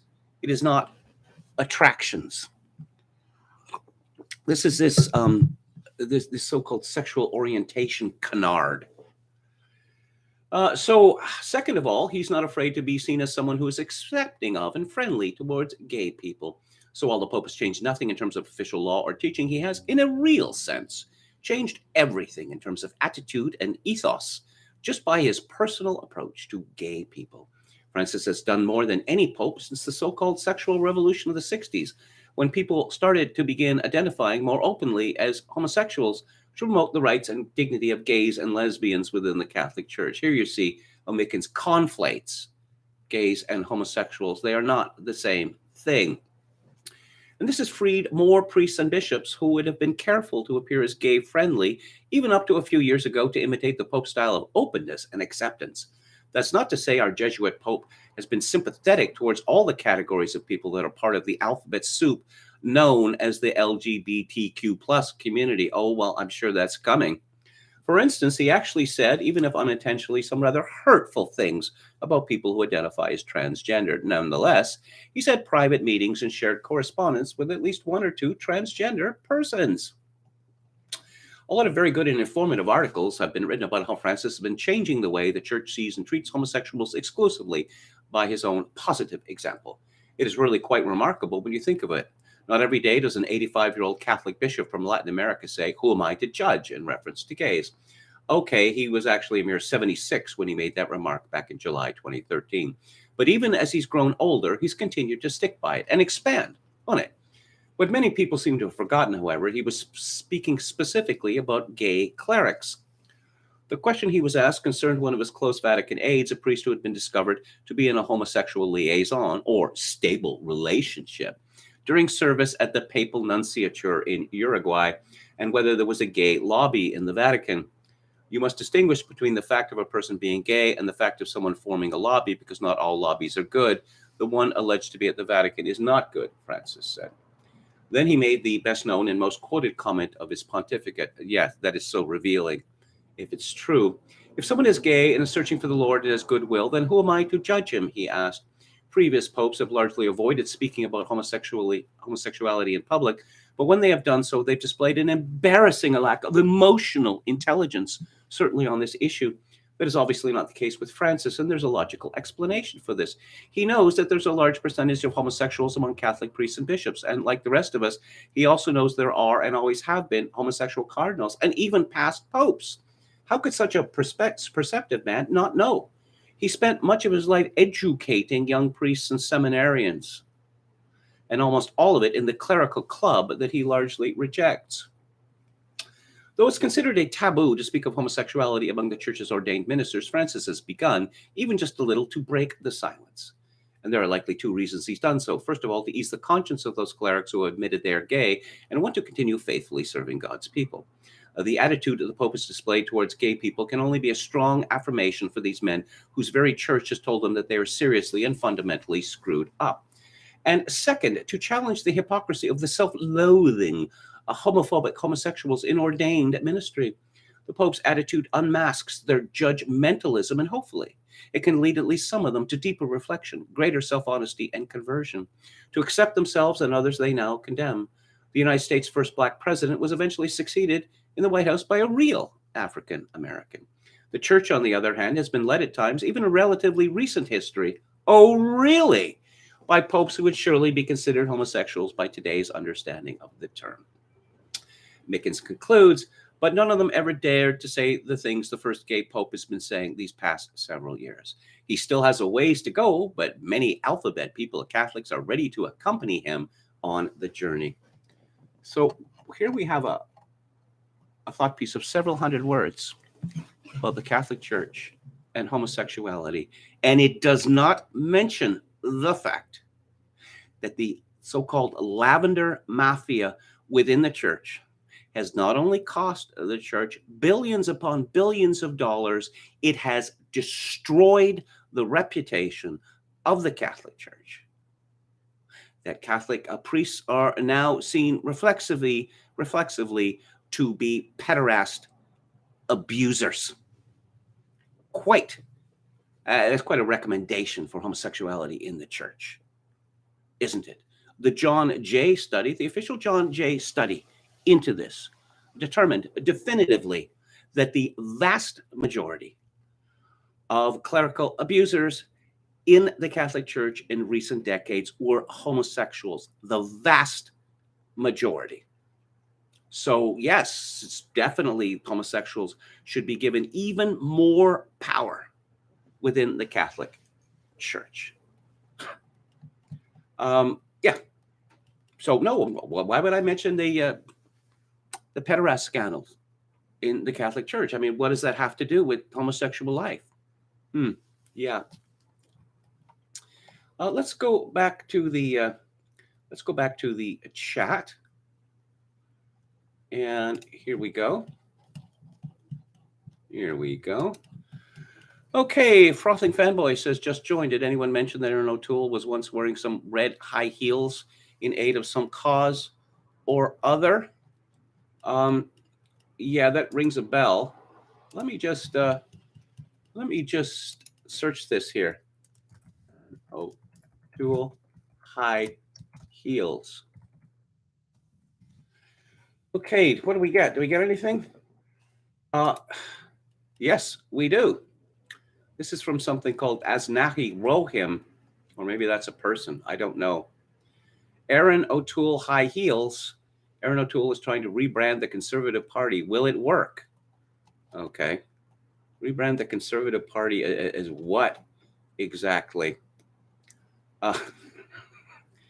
Yeah, okay. So, back to the chat. What are we talking about? Jimi Hendrix now? Rainbow Bridge. Yeah, that was one of the posthumous Jimi Hendrix albums, one of the 700 posthumous Jimi Hendrix albums. Don Willis asks, remember they had our U.S. troops wearing red high heels. Sickening. Indeed, it is sickening. No wonder so many Catholics believe in the Rainbow Bridge, says Don Willis. Media says Latin Americans tend to shed their Catholicism for evangelicals, though not the gay adjacent mainline Lutherans or Anglican. Well, I mean, that's a fairly obvious reason for this, because the hierarchy in most of Latin America has made it clear they don't believe in any of it anymore. What they do believe in is liberation theology, and we are called to become, revolutionaries, just to tear stuff up. And to, take what little the majority of the people have. So, yeah, I think that explains it. Torquemada of Jewish ancestry. So what if he was? What difference does that make? Can we kindle an auto-da-fe for James Martin, says Emmett Kelly's Earth? Well, one can dream. one can dream. I'm looking forward to a cadaver synod of almost all of the popes since 1958. Ogan's Iris had read recently that the German Catholic Church is being turned into an all gay all the time, like U.S. St. Mainline Prots, or like the Anglican Church and the United Church in Canada. The United Church, I believe, was formed in 1926. It's the second largest denomination in Canada. It was formed by a merger of the Presbyterians and the Methodists. Pete Bauman, hello, says God promised no more floods, but he didn't say anything about fire from the sky. Well, no more floods. Yeah, I've thought about that a lot in recent years.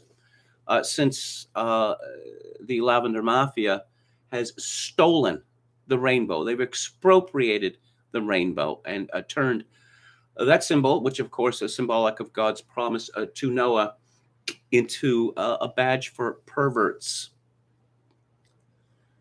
Burton Sulkanoff says, I would love to build a home in the shape of a ziggurat. All the big hitters on Cotto and Godfrey, the Z-Man, and Keith Preston, says media hits. What? Okay.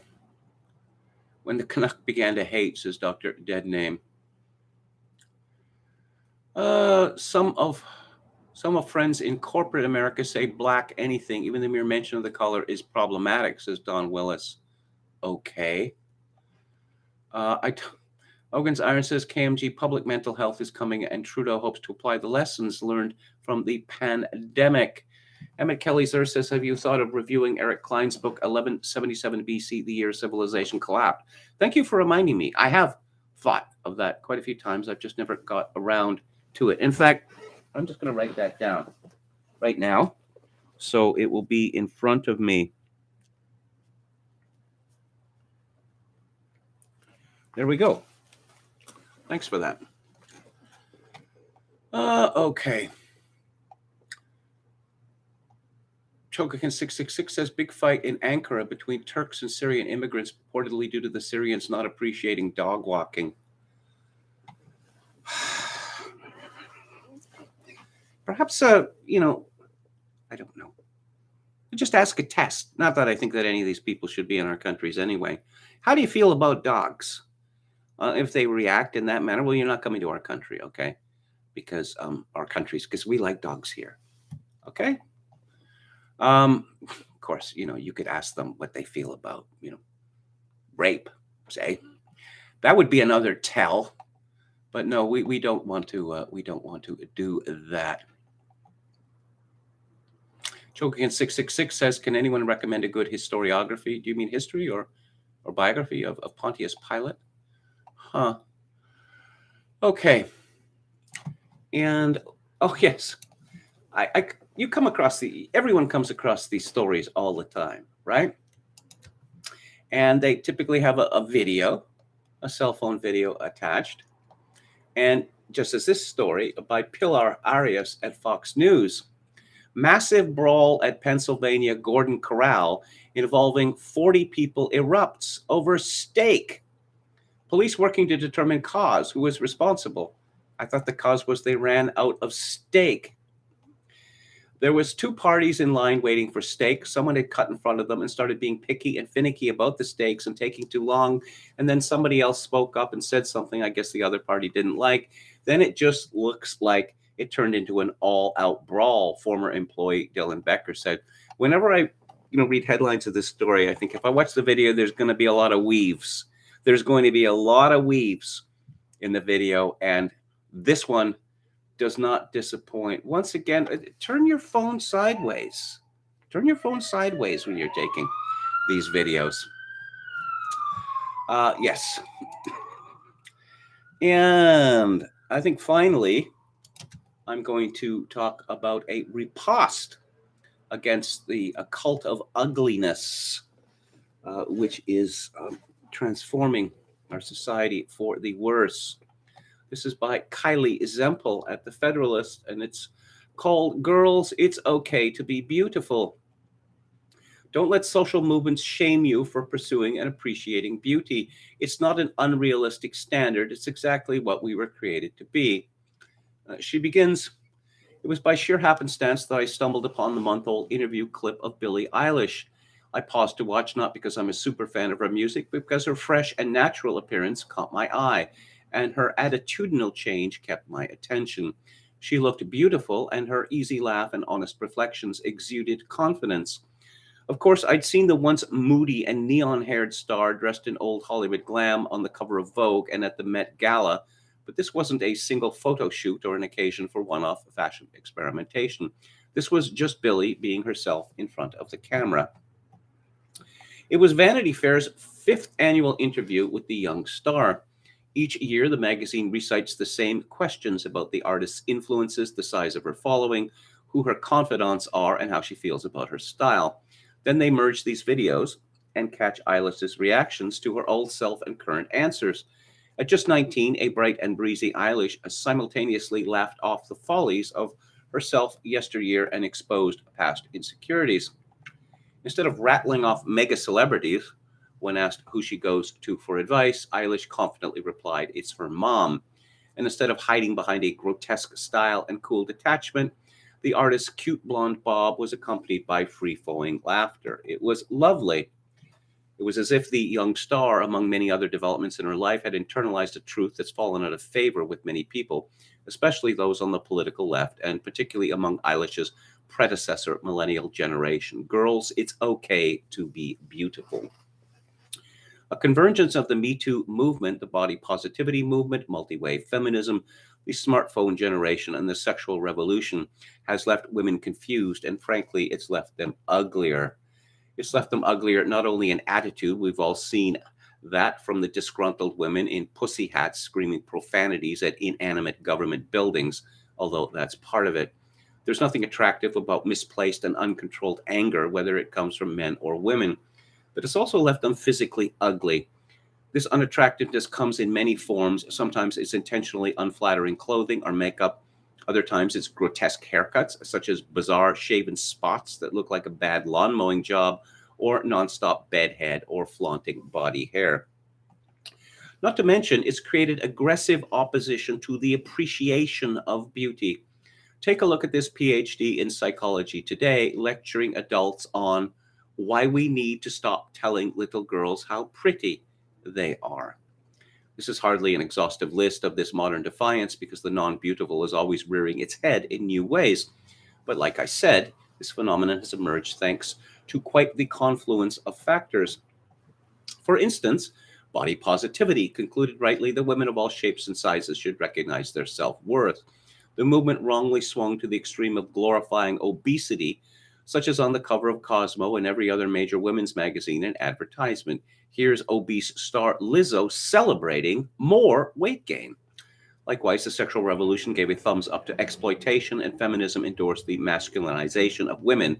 And with each drift and deconstruction of beauty, too many women were left looking and feeling less like themselves. It's something we're discouraged from discussing, appreciating beauty, or talking about what exactly it opens one up to accusations of bigotry, sexism, or discrimination. Why are beauty standards so oppressive to women, for instance, or beauty isn't a dress size? Nonetheless, questions of beauty are philosophical, spiritual, and to some degree eternal, and thus we must consider them. For starters, we must ask what beauty even is, and by way of a simple dictionary definition that's fairly easy to answer, quote, the quality or aggregate of qualities in a person or thing that gives pleasure to the senses or pleasurably exalts the mind or spirit, loveliness, unquote. That's from Merriam-Webster. Within the simple definition is the implication that there's a distinction between attractiveness and loveliness. One is subjective, the other objective. What gives pleasure to the senses of one person, subjective, might not evoke the same response in another. For proof, look no further than the billions of happy couples across the globe whose spouses range in size, color, shape, and other characteristics. But there's an aggregate of qualities that compose this more objective loveliness, and they can't be reduced to mid-2000s Victoria's Secret angels or Barbie doll features. It's this loveliness that radiated from the beautiful Eilish and can be described in part as physical authenticity. While the norm-defying left tries to define authenticity as a person's identity or whims or feelings, they miss the point of what is truly authentic. They miss the natural beauty of humankind, which manifests when image bearers of the Creator practice self-control without the undue concealment of their imperfections nor their sexual appeal. It's in this practical expression of beauty that both the left and the fundamentalist right can pendulum swing so far as to meet the other side in a full circle.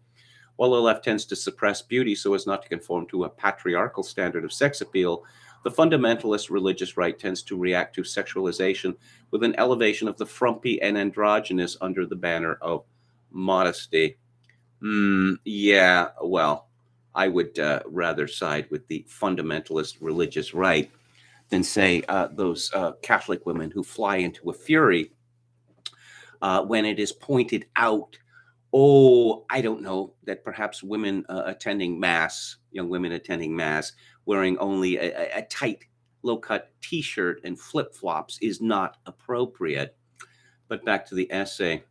Thus, while many on the left reject conventional beauty standards, often calling them constructs and desperately trying to fit in by standing out and defying norms, the right's disdain for luxury and indulgence can lead them to the same rejection of the beautiful. A religious skepticism of allure and desire can produce a different kind of objectification that leads faithful women to feel that their God-given sexuality is actually a curse. When we reject these two freedoms, we find two extremes, we find freedom in the middle. There is freedom in stepping confidently into your natural hair and skin, just as there's satisfaction in hygiene and grooming.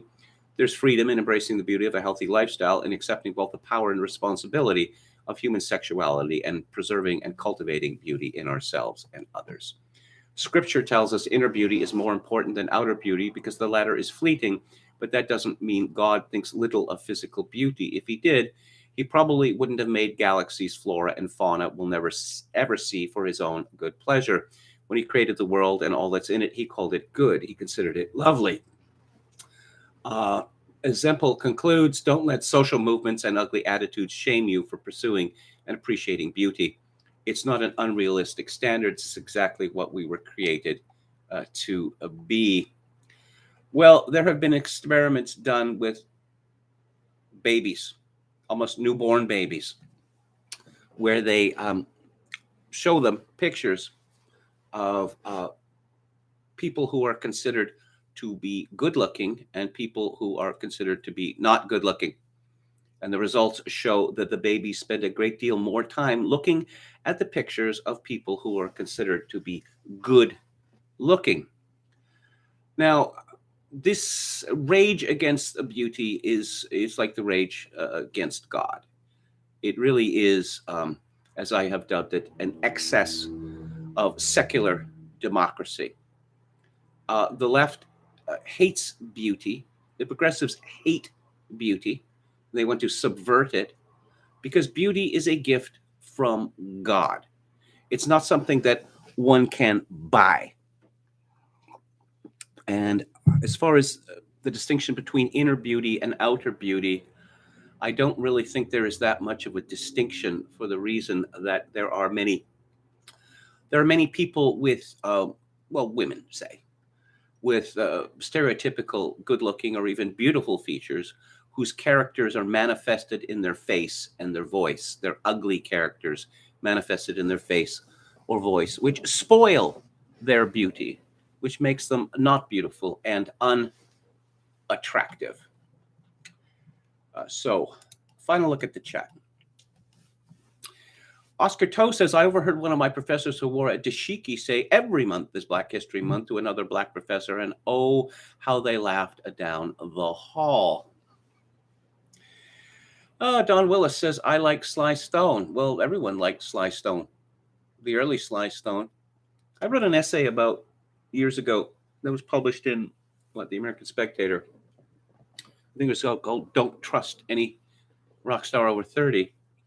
And it's a curious thing that most of them don't produce much that is good after the age of 30 because rock music, traditionally a youthful form, and the extent to which they go to seem youthful, it's rather embarrassing, But what else do we have in the chat here? Palcasso88 says a lot of those animals will end up as the Kung Pao chicken at my local Chinese eatery. Oh dear. Public mental health. Well, amongst millennials, and especially amongst the Zoomers, this obsession with mental health, specifically how they're neurodivergent. They're not like those boring people who are sane. Well, if majority of people are neurodivergent or mentally ill or crazy, then it becomes normative. Okay. Who else do we have? Let's go to the bottom here. Emma Kelly's Earth. I should have asked this yesterday, but what are your thoughts on Eric Korngold? I quite like his music. So true, says Gamian. This is why I can't understand how men can separate looks from character.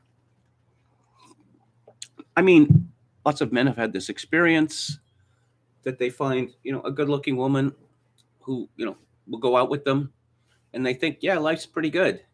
And then they think, there are certain signs, and they think, yeah. And then, yeah, I'm just going to put up with it because she's so good looking. It's not worth it. It's just not worth it.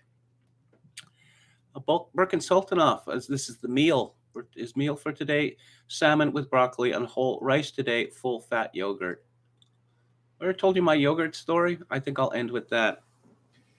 Yogurt became popular, certainly in Canada, only in the 1970s. I guess it was considered an ethnic food before then. And I'd see people, people I knew eating yogurt. And it's this horrible gray goo with this sugar bomb at the bottom. It just looked disgusting. So years later, I'm at a friend's house, university professor, and he was a good cook. And he cooked us a meal, and his wife had made a dessert. And it was a dessert that was based on yogurt. And I thought, oh, yogurt, my longtime nemesis. And here it is. And, I was raised to be polite. And I thought, I'm going to have to eat some of this, maybe most of it, because I don't want to appear rude. And I don't want to, appear entitled. Oh, no, I'm not going to eat that. Maybe hand over a list of all the things that I won't eat.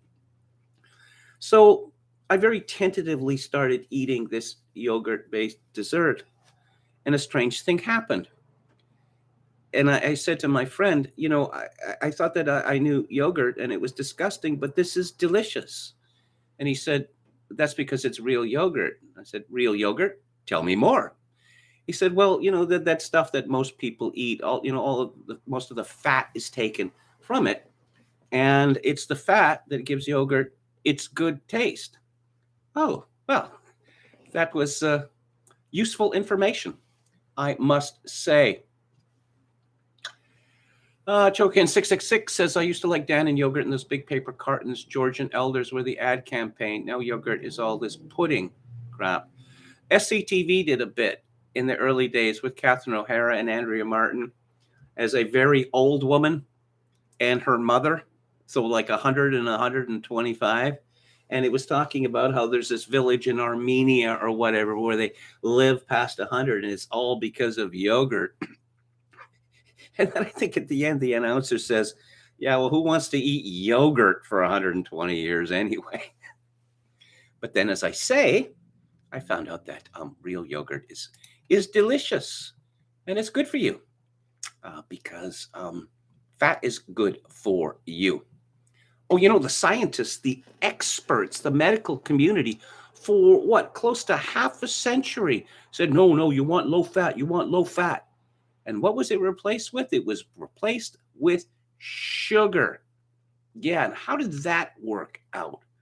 Maybe one day I'll do a segment on this. Just all of the disastrous scientific opinion and medical opinion. Oh, just say in the last, 100, 150 years.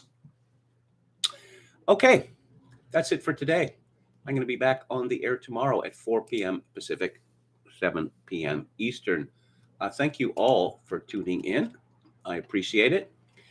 Tomorrow is Theater Thursday, and the movie that I am going to be discussing was released in 1980.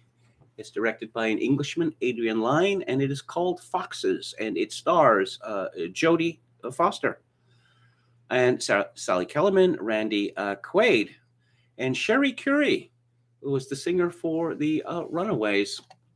On the book club, I am going to be discussing a just tremendously wise, eye-opening book by Christopher Lash called The Revolt of the Elites. And on Music Monday, next Monday, I'm going to be discussing ABBA, the music machine.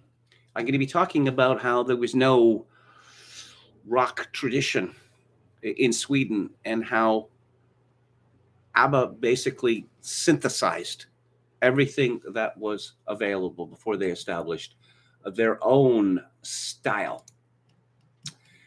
So if you want to support this live stream, my PayPal account is linked to kevin_grace@hotmail.com. If you are in Canada, donations to the live stream may be sent directly via Interact to kevingrace@shaw.ca.